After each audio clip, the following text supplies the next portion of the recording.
kita membahas nasab ini, membahas nasab para habaib ini, kita tidak mencari kesepakatan. Kita tidak akan mencari kesepakatan karena kita semua sudah tahu bahwa mereka orang-orang yang diragukan nasabnya, yaitu dari kalangan Ba'alawi, dari kalangan para habaib ini, tidak akan terima. Tapi yang jelas tujuan kenapa perlu dibahas nasab ini adalah tujuannya adalah agar masyarakat umat ini semakin banyak yang paham, semakin banyak yang tahu bahwa nasab dari para habaib ini itu palsu atau sangat meragukan sekali. Nasab mereka itu tidak tersambung. Agar masyarakat ini semakin cerdas, semakin paham.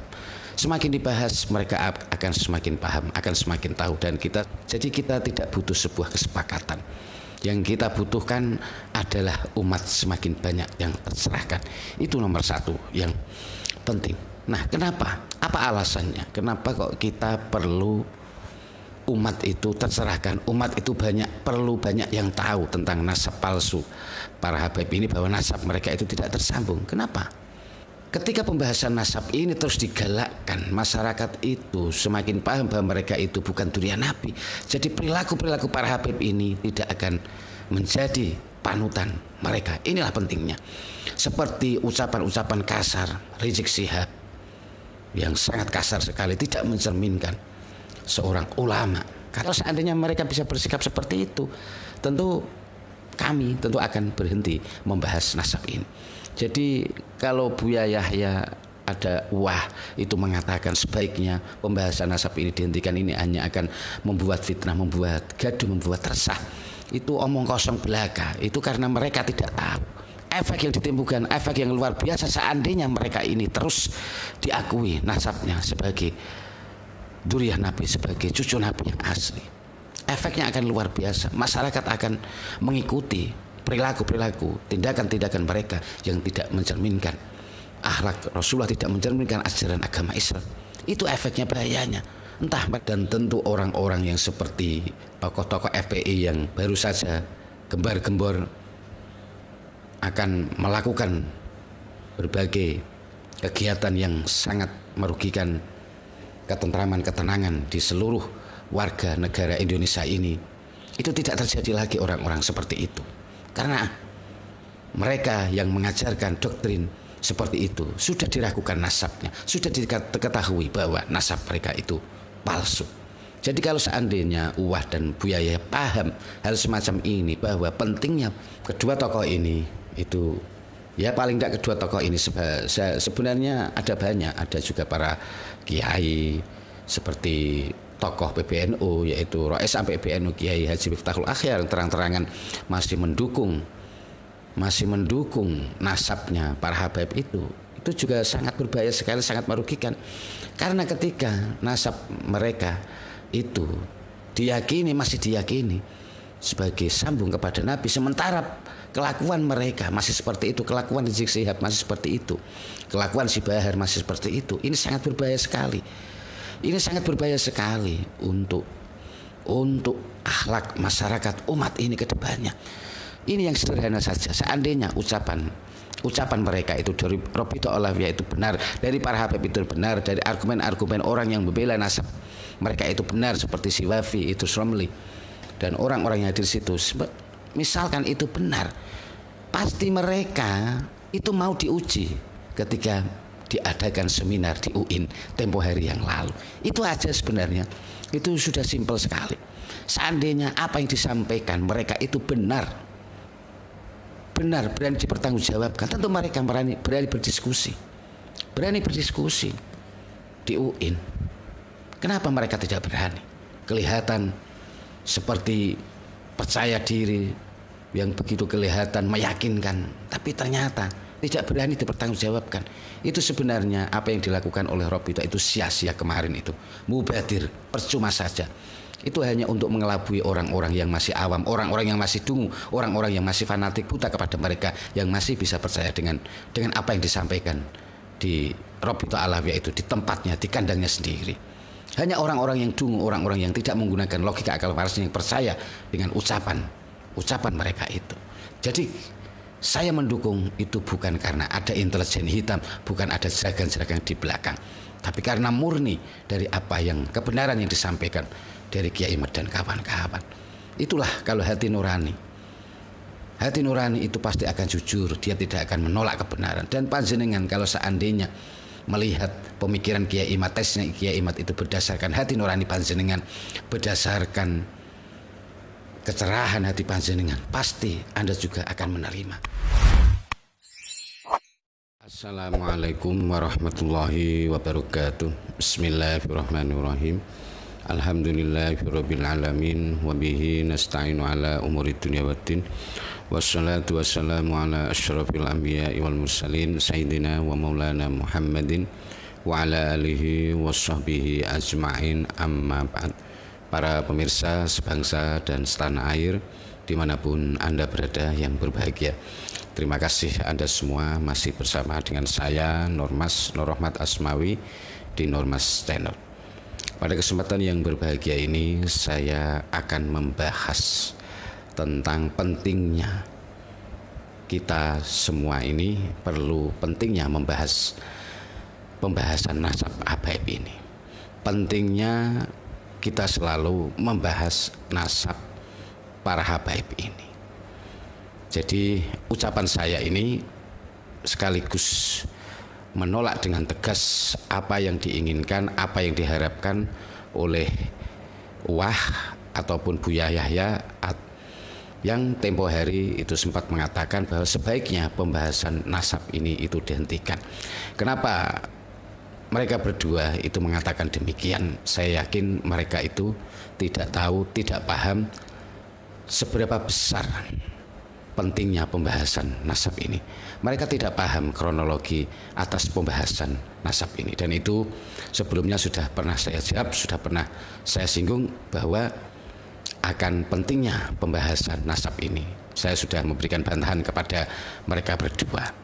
Nah, kenapa ini perlu saya tekankan kembali, perlu adanya pembahasan nasab? Kenapa pembahasan nasab ini perlu diteruskan, perlu terus digalakkan? Untuk apa? Apakah kita ini mau mencari kesepakatan atas pembahasan nasab ini sehingga sampai ditemukan sebuah kesepakatan? Tidak. Kita membahas nasab ini, membahas nasab para habaib ini, kita tidak mencari kesepakatan. Kita tidak akan mencari kesepakatan karena kita semua sudah tahu bahwa mereka orang-orang yang diragukan nasabnya, yaitu dari kalangan Ba'alawi, dari kalangan para habaib ini, tidak akan terima.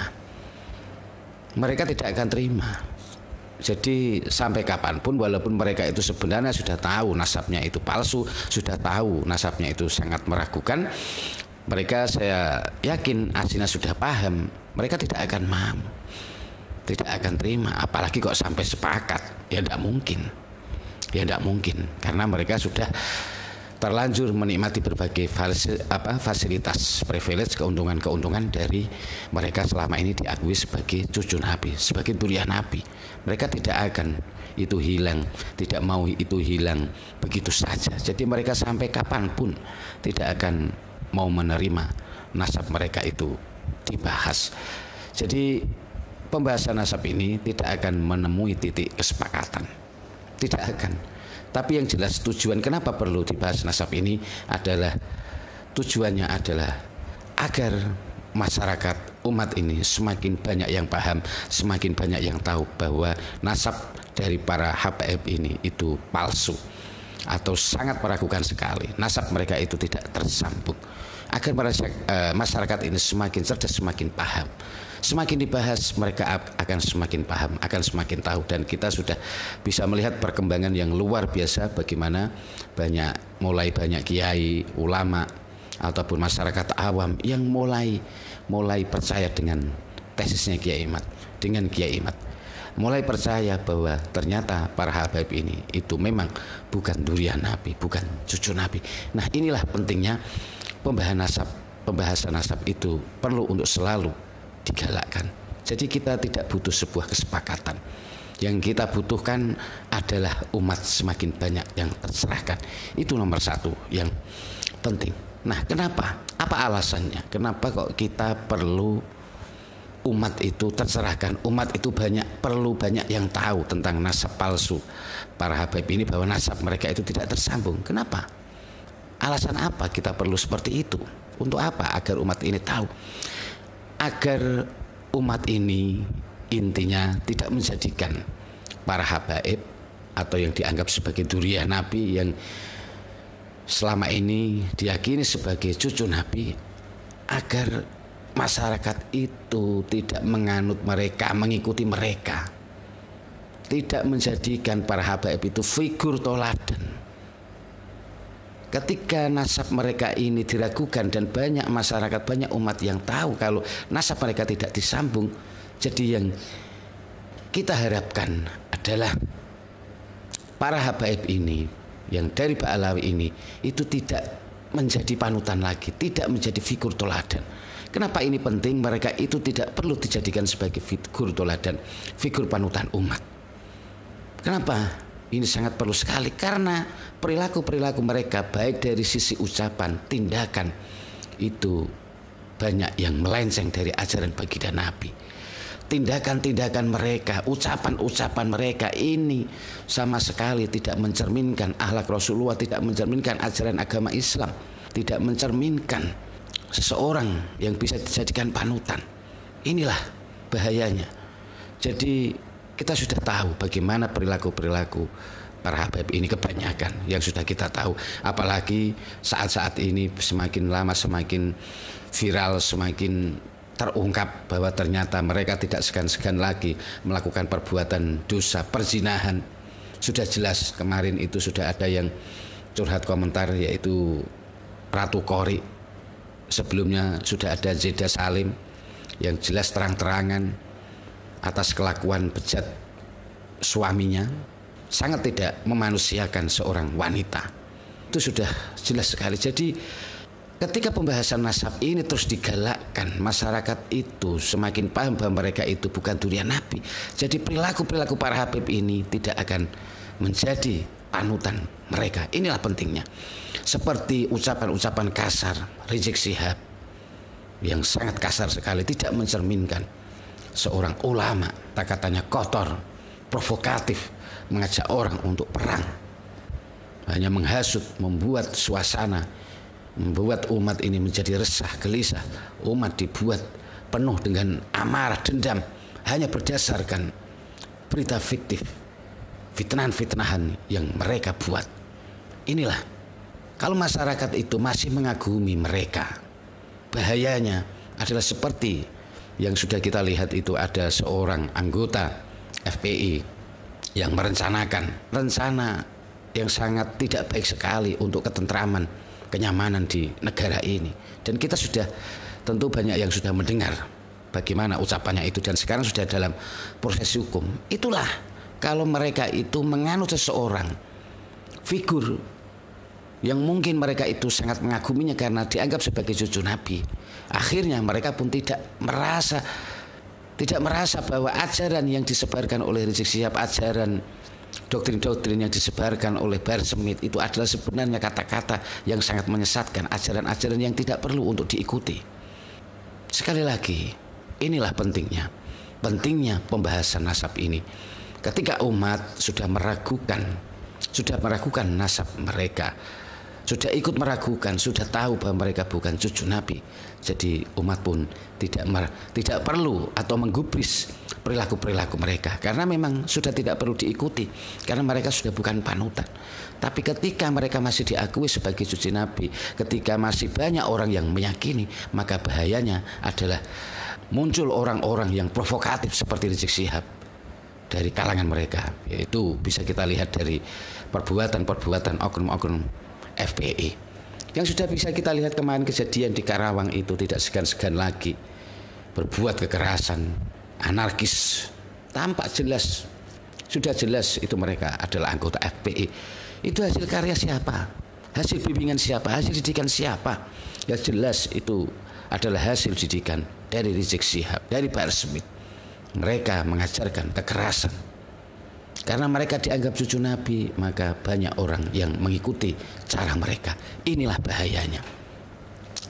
Jadi sekali lagi kita jangan sampai pantang menyerah untuk selalu mengumandangkan, menyuarakan pembahasan nasab ini, karena mereka belum berhenti melakukan berbagai macam provokasi, melakukan tindakan-tindakan yang tidak mencerminkan akhlak Rasulullah. Mereka belum berhenti. Kita masih bisa mendengar perkataan Rizik Syihab yang baru saja masih saja menghembuskan kata-kata fitnah hoax yang mengatakan ada pasukan berani mati Pak Jokowi. Itu jelas hoax, tidak ada dasarnya. Seperti itulah fitnah-fitnahan. Tapi kalau fitnahan itu yang mendengarkan adalah para muhibbinya, orang-orang yang sudah terlanjur fanatik kepada mereka karena mereka masih dianggap sebagai durian Nabi. Jadi orang pun percaya, kata-kata itu pun dipercayai. Padahal kata-kata itu hoax belaka, tidak berdasar sama sekali. Sama sekali tidak bisa dinalar secara logika kalau orang mau berpikir secara waras. Itu jelas sekali.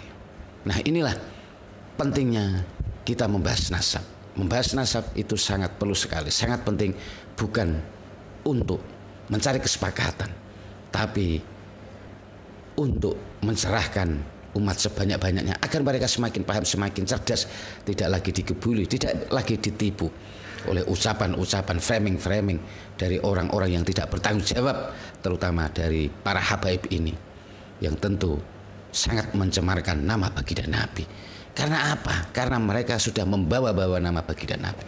Kalau seandainya mereka itu para habaib tidak membawa nama baginda Nabi, terus kemudian misalkan mereka diragukan nasabnya, itu biasa saja, tenang saja, mau saya dianggap atau tidak, mereka biasa saja, tidak ngotot ingin diakui, mungkin kami tidak akan perlu untuk membahas nasab mereka lagi.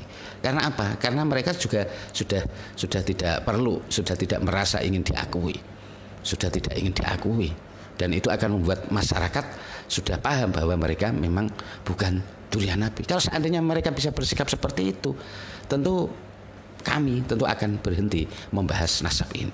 Jadi kalau Buya Yahya ada itu mengatakan sebaiknya pembahasan nasab ini dihentikan, ini hanya akan membuat fitnah, membuat gaduh, membuat resah, itu omong kosong belaka. Itu karena mereka tidak tahu.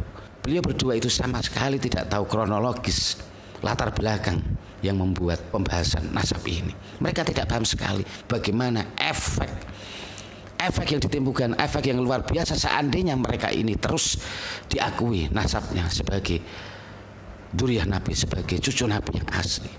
Efeknya akan luar biasa. Masyarakat akan mengikuti perilaku-perilaku, tindakan-tindakan mereka yang tidak mencerminkan akhlak Rasulullah, tidak mencerminkan ajaran agama Islam.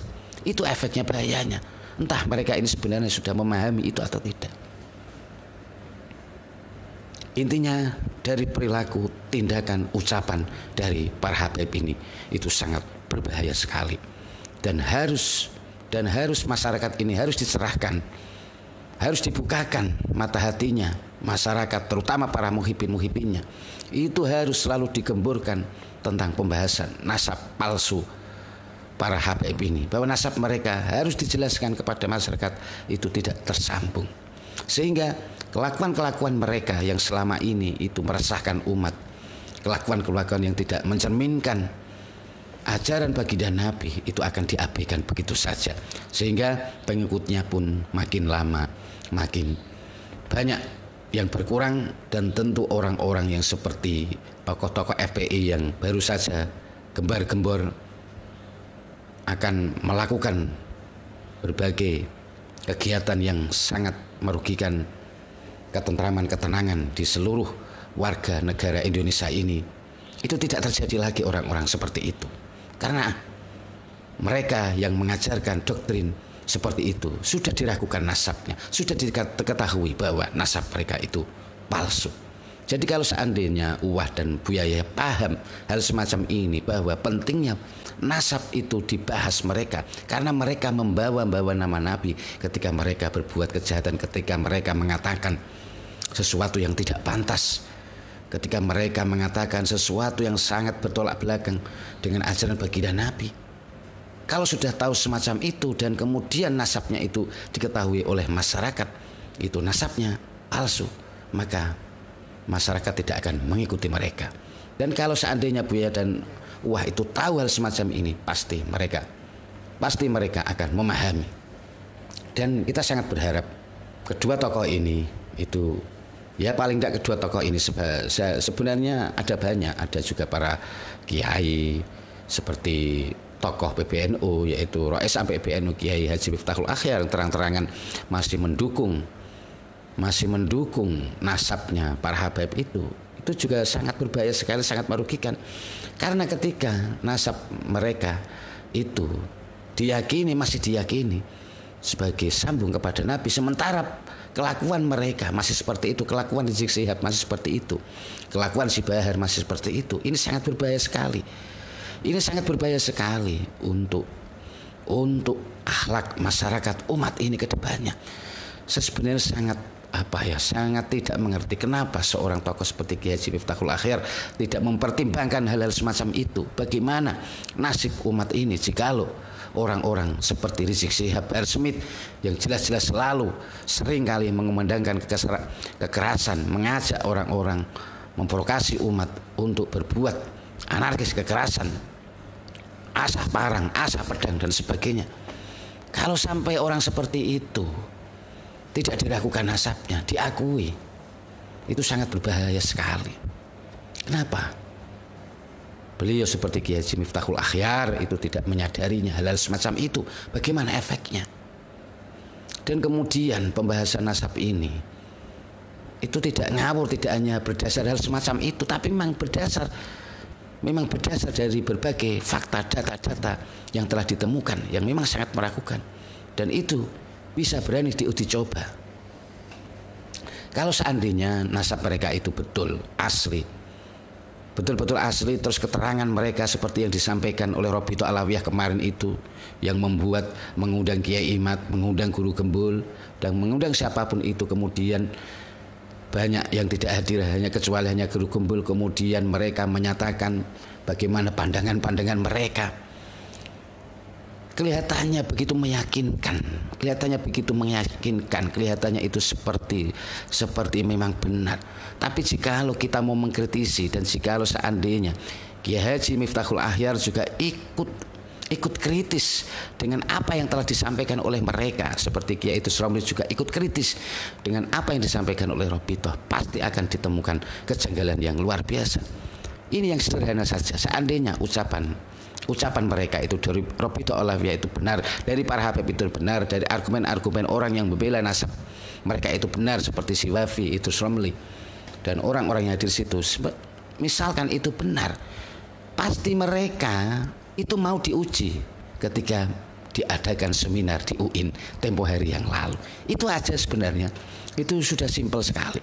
Seandainya apa yang disampaikan mereka itu benar, berani dipertanggungjawabkan, tentu mereka berani berdiskusi di UIN. Kenapa mereka tidak berani? Berarti pernyataan-pernyataan mereka, apa yang disampaikan mereka itu tidak berani dipertanggungjawabkan oleh kalangan akademisi, orang-orang yang berpikir logis, orang-orang yang berpikir rasional. Tidak berani mereka diuji semacam itu. Cobalah untuk Bapak Kiai Haji Miftahul Akhyar, cobalah lihatlah fakta semacam ini. Jikalau nasab mereka itu memang asli, pasti mereka akan berani berdiskusi. Sementara kita sudah lihat jelas bagaimana semangatnya Kiai Imad dan orang-orang yang mendukung Kiai Imad, yang siap hadir. Kenapa mereka begitu semangat siap hadir? Karena mereka membawa sesuatu yang benar. Mereka membawa data-data yang diyakini sekali itu adalah sesuatu yang benar. Kenapa mereka berani? Karena itu bisa dipertanggungjawabkan. Beda jauh dengan Robito Alawiyah, pernyataan Robito Alawiyah yang begitu memukau, yang begitu kelihatan seperti percaya diri, yang begitu kelihatan meyakinkan, tapi ternyata tidak berani dipertanggungjawabkan. Itu sebenarnya apa yang dilakukan oleh Robito itu sia-sia kemarin itu, mubadir, percuma saja. Itu hanya untuk mengelabui orang-orang yang masih awam, orang-orang yang masih dungu, orang-orang yang masih fanatik buta kepada mereka, yang masih bisa percaya dengan apa yang disampaikan di Robito Alawiyah itu, di tempatnya, di kandangnya sendiri. Hanya orang-orang yang dungu, orang-orang yang tidak menggunakan logika akal warasnya, yang percaya dengan ucapan mereka itu. Tapi bagi orang-orang yang cerdas, orang-orang yang berpikir kritis, orang-orang yang menggunakan logika akal warasnya, pasti tidak akan percaya dengan ucapan mereka. Karena apa? Intinya mereka tidak mau, tidak berani dipertanggungjawabkan. Kalau ucapan mereka benar, pasti mereka juga ikut semangat menunjukkan kepada masyarakat yang lebih luas, kepada kalangan akademisi, profesor, doktor, baik dalam negeri maupun luar negeri. Mereka siap. Mereka siap menunjukkan data. Inilah pemikirannya. Apa yang disampaikan, apa yang menjadi pendapatnya, siap diuji, siap dikonfrontasi oleh berbagai pihak. Siap diperdebatkan, siap didiskusikan, siap didiskusikan. Tidak hanya ngomong di kandang sendiri. Itu kalau kita menggunakan logika kita, menggunakan akal waras kita. Nah, itu sudah jelas bahwa orang-orang yang membahas nasab ini itu berdasarkan data-data, fakta-fakta yang bisa dipertanggungjawabkan. Jadi tolong jangan dituduh untuk Pak Kiai Haji Miftahul Akhyar, tolong jangan tuduh orang-orang yang membahas nasab ini, tolong jangan difitnah mereka Kiai Imad dan kawan-kawan sebagai orang Wahabi, orang-orang Khawarij. Itu sangat keji sekali ucapan panjenengan itu. Itu sangat tidak berdasar. Anda menganggap ada jeragan-jeragan di belakang mereka, ada yang berkepentingan di belakang mereka. Itu sangat keji sekali. Saya sebagai pendukungnya Kiai Imad, saya tiba-tiba mendukung Kiai Imad itu bukan karena beliau memerintahkan saya, mengajak saya, tapi saya kenal ucapan-ucapan Kiai Imad itu dari media sosial, dari YouTube. Karena ternyata yang disampaikan bisa saya terima dari logika, lebih bisa saya terima daripada ucapan-ucapan dari Pak Alawi. Jadi saya mendukung itu bukan karena ada intelijen hitam, bukan ada jeragan-jeragan di belakang, tapi karena murni dari apa yang kebenaran yang disampaikan dari Kiai Imad dan kawan-kawan. Itulah kalau hati nurani. Hati nurani itu pasti akan jujur, dia tidak akan menolak kebenaran. Dan panjenengan kalau seandainya melihat pemikiran Kiai Imad, tesnya Kiai Imad itu berdasarkan hati nurani panjenengan, berdasarkan kecerahan hati panjenengan, pasti Anda juga akan menerima. Tapi jikalau Anda sudah ditutupi, panjenengan sudah ditutupi oleh fanatik panjenengan, fanatik buta panjenengan kepada para habaib, Anda sudah menutup mata bahwa orang-orang yang benci habaib berarti benci zuriat Nabi, Anda sudah beranggapan seperti itu, maka yang ada adalah Anda pasti selalu a priori, Anda akan selalu membenci orang-orang yang membahas nasab para habaib. Nah, inilah pentingnya pembahasan nasab. Jadi pembahasan nasab itu terus perlu sekali digalakkan, terus perlu sekali untuk selalu dilakukan, karena ini untuk mencerahkan, untuk mengedukasi umat agar umat semakin banyak yang tercerahkan. Ya, saya kira cukup sekian dari apa yang saya sampaikan. Mohon maaf atas segala kesalahan dan kekurangan. Wabillahi taufiq wal hidayah wal afu minkum. Wassalamualaikum warahmatullahi wabarakatuh.